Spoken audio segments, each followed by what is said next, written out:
तो आइए आगे का एजेंडा शुरू करते हैं और अभी की सबसे बड़ी खबर हरियाणा विधानसभा चुनाव से जुड़ी हुई 90 में से 55 सीटों पर बीजेपी ने उम्मीदवार तय कर दिए हैं। आज बाकी 35 सीटों पर कोर कमेटी मंथन करने वाली है।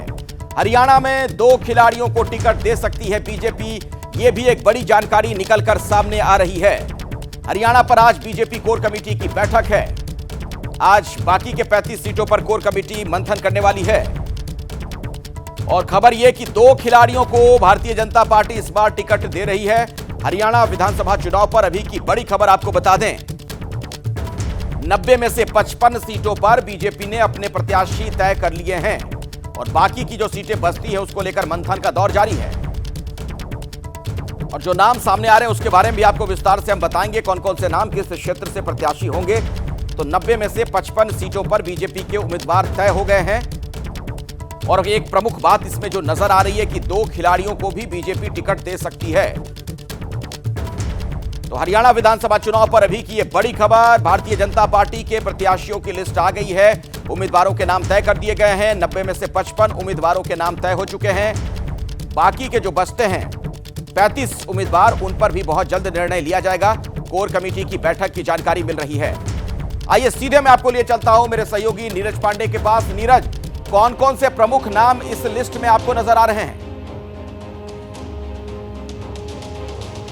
देखिए, कई नाम हैं। मुख्यमंत्री नायब सिंह सैनी से लेकर आप देखें तो राव इंद्रजीत सिंह की बेटी अटेली से आरती राव का नाम है। गौरव गौतम जो कि पलवल से नाम है। इसके अलावा आप देखें तो मूलचंद शर्मा जो मंत्री रहे हैं उनका नाम है। बहुत सारे ऐसे नाम हैं जो इम्पोर्टेंट नाम हैं और ऐसे करीब 55 नाम हैं जो कल तय कर दिए गए हैं। अभी 35 नाम बाकी हैं जिन पर अभी फिर से एक बार सीसी के से अलग भाजपा के अध्यक्ष जेपी नड्डा को अधिकृत किया गया है कि वो कोर कमेटी के साथ बैठकर उसको डिसाइड करें। तो शायद अब सीसी इस बैठक के बाद अब कोई दूसरी सीसी ना हो, बल्कि अध्यक्ष की अध्यक्षता में ही कोर कमेटी की बैठक हो और वहाँ पे ये डिसीजन लिया जा सकेगा कि किस सीट से किसको देना है।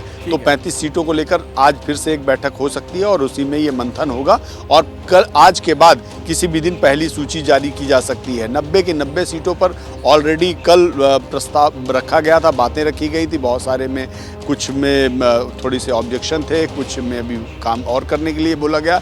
तो इसीलिए आज एक कोर कमेटी की बैठक हुई। जहाँ तक आपने बात कही कि 2 खिलाड़ियों की, बिल्कुल मेरी जानकारी के अनुसार हरियाणा चूँकि खेल और खिलाड़ी से बहुत गहरा नाता है हरियाणा का और भारतीय जनता पार्टी भी खिलाड़ियों के और यूथ के सेंटीमेंट को समझती है, इसलिए माना जा रहा है कि 2 खिलाड़ी हैं जो अंतर्राष्ट्रीय स्तर के, उनको भी चुनाव मैदान में भारतीय जनता पार्टी उतार सकती है। वैसे पिछले विधानसभा चुनाव में भी भाजपा ने 2 खिलाड़ियों को टिकट दिया था। बबीता फोगाट और योगेश्वर दत्त दोनों ऐसे प्लेयर थे, जो रेसलर थे, जिनको भारतीय जनता पार्टी ने चुनाव मैदान में उतारा था। ये अलग बात है कि दोनों चुनाव हार गए थे और इस बार भी भारतीय जनता पार्टी संभवतः बहुत थोड़े वोटों से हारी। बबीता फोगाट और योगेश्वर दत्त दोनों के नामों पर विचार कर सकती है। फिलहाल उस पर अभी अंतिम फैसला नहीं हुआ। नजर बनाकर रखिए नीरज इस खबर पर।